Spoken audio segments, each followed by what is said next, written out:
حضور علیہ السلام سے حرم کی جانب جا رہے ہیں۔ کوہ صفا کے قریب عبداللہ ابن جدعان کا گھر ہے۔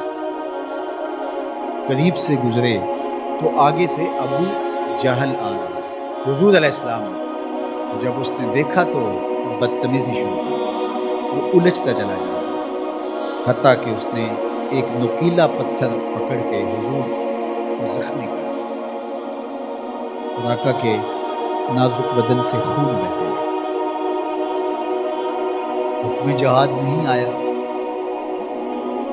اللہ کی مشیت ہے۔ حضور علیہ السلام وہاں سے سین حرم میں پہنچے، آب زمزم سے اپنے زخم دھوئے اور اللہ کے حضور سجدہ ریز ہو گئے۔ مالک تیرے رنگ، یاری تیری سونا پر ازمیشاں تیریاں اگ، سونا پرکھیا جامدہ ہے نال اگاں دے۔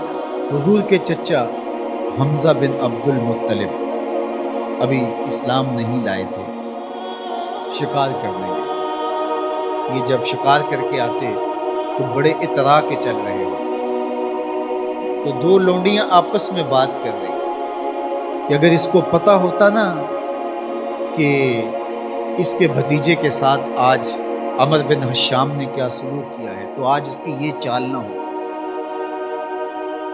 تو حمزہ بن عبد المطلب کے کان میں یہ بات پڑی، اللہ اکبر، رک گئے۔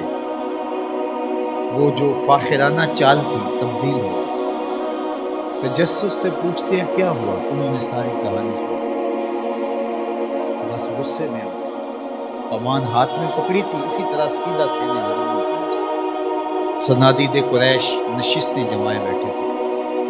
ابو جہل بھی اپنے چیلے چانٹوں کے ساتھ ایک نشست پہ براجمان تھا۔ کمان کو زور سے اس کے سر پہ مارا اور کہا، کیا تو نے محمد کو لاوارث سمجھ لیا ہے صلی اللہ علیہ وسلم؟ خیر، ابو جہل کا سر پھٹ گیا، اس کے چیلے چانٹے اٹھے، لیکن بڑا کائیں شخص تھا ابو جہل۔ اس نے کہا کہ یہ اس وقت تو تنہا ہے، لیکن اگر سلسلہ چھڑ گیا تو بنو ہاشم بھی آ جائیں گے اور میں نے بہت سری زیادتی کی ہے۔ اس نے کہا بس بس بس چھوڑ دو، مجھ سے کچھ ہو گیا تھا۔ اب حضرت امیر حمزہ حضور کو تلاش کر اور حضور سین حرم میں سر جھکائے سجدہ ریز تھے، اور یہ جا کے پاس کھڑے ہو گئے، یا ابن اخی، اے میرے بھائی کے بیٹے۔ حضور نے سر نہیں اٹھایا۔ پھر انہوں نے کہا، یا ابن اخی، اے میرے بھائی کے بیٹے۔ حضور پھر سجدے میں سر رکھ کے رو رہے ہیں۔ پھر انہیں تیسری مرتبہ کہا، یا ابن اخی، اے میرے بھائی کے بیٹے۔ حضور سجدہ ریز۔ میاں صاحب فرماتے ہیں، اسی کسے دے کچھ نہیں لگ دے کہ نہ کوئی ساڈا دردی۔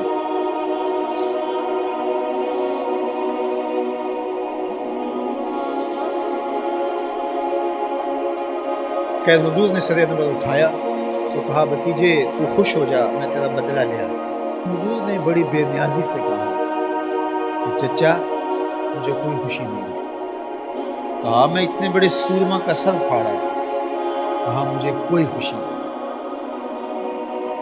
بخت یاوری کر رہا تھا۔ دوسرا جملہ کہا، تم کیسے خوش ہو گئے؟ کہا، جس رب کو میں مانتا ہوں اس کو تم بھی مانو۔ یہ میری خوشی کا سامان ہے، اگر مجھے یہ دے سکتے تو کہا، پھر دیر نہ کیجیے، ابھی اپنی غلامی میں شامل کر لیجیے۔ یہ ہوتی ہے اپنے مشن کے ساتھ وابستگی۔ ہم اپنے چھوٹے چھوٹے سطحی مفادات کی وجہ سے کتنے بڑے دینی نقصان کر دیتے ہیں، اور ہم جان رہے ہوتے ہیں کہ میری اس ذات سے یہ نقصان ہوگا، لیکن ہمارا نفس اتنا بڑا ہوتا ہے۔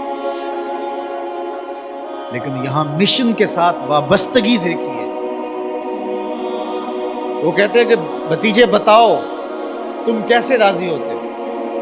تو جو حضور بولتے، ابو جہل کے ٹکڑے ٹکڑے ہو چکے ہوتے چند لمحوں کے لیے، لیکن کہا نہیں، میں اس سے راضی ہوتا ہوں کہ جس رب کو میں مانتا ہوں اس کو تو